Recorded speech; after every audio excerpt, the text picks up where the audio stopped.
Multicultural Education Course Reflection by me, Mary Cole. Stereotypes and Prejudice. This semester we talked about different stereotypes and prejudices that can be found in the classroom. Our book defines stereotypes as beliefs about the personal attributes of a group based on the inaccurate generalizations used to describe all members of the group, thus ignoring individual differences. Our book also defines prejudice as non-reflective judgments about others that are harsh, discriminatory, or involve rejection, and those are both found in the glossary. While we all know that stereotypes and prejudice are wrong, sometimes in the back of our minds we still do those even though we know they're wrong. I myself wrongly make snap judgments. I call them snap judgments because they happen in a snap without thinking about them.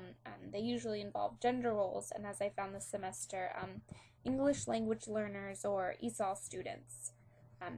Gender roles, as we know, we label certain sexes with different colors, careers, toys, and I found myself in a classroom handing a little girl pink Play-Doh and a little boy blue Play-Doh without thinking that they might like a different color. Also with English language learners, I kind of categorize them in my head as, always performing below grade level or having maybe learning disabilities, but really they just are learning English, and that's just a little barrier that they're getting through. I met really smart English language learners during my observations who were doing better than some of the other students. They just had a few communication problems.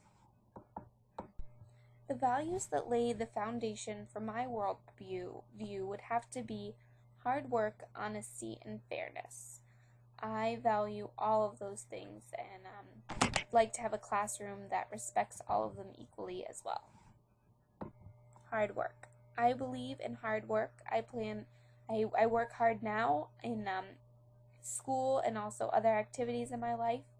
I plan on working hard as a teacher, and I expect that from my students as well, so they can get everything out of their education and everything that I can try to give them.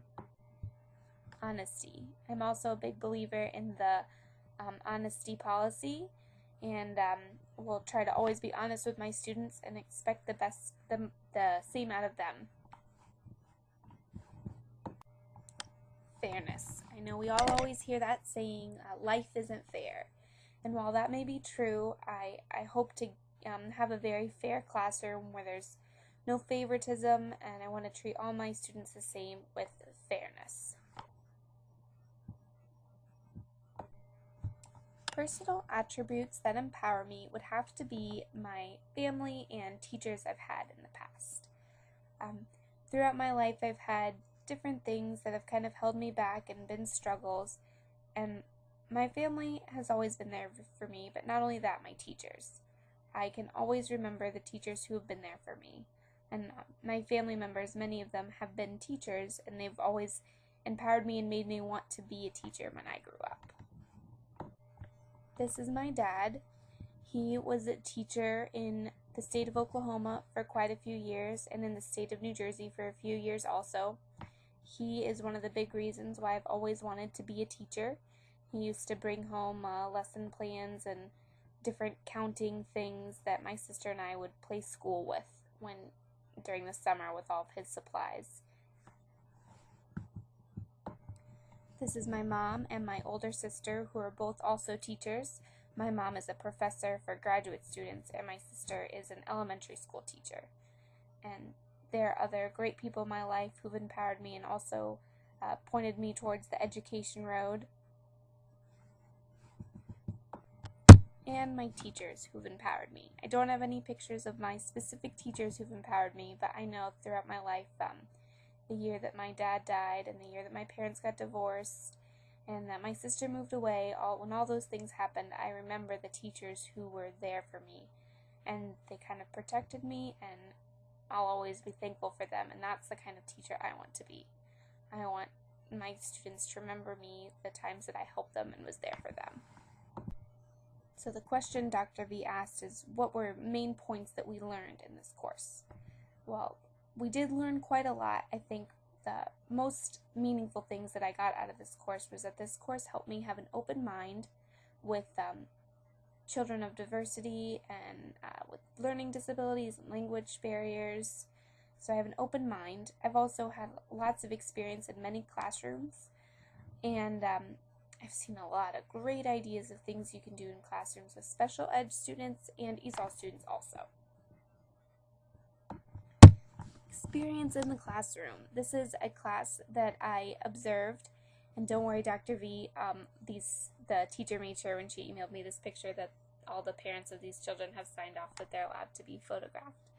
So I observed these students, and now I am volunteering in their class for 3 hours a week for service learning hours and even more experience. This is the same class. They're kindergartners, and I get to help them with centers and some of the students who are behind and one of the ESOL students. And I just get to see a lot of fun ways to help them, and it's great ideas that the teacher and I always communicate about, and I'll have saved for when it's my turn to intern. So, as I reflect on this course, I want to thank Dr. V and all the classmates. I know we've kind of all been in this together with the group projects and all the discussion posts where we comment with each other and talk about things in the cafe. So thank you all for being a part of this course with me.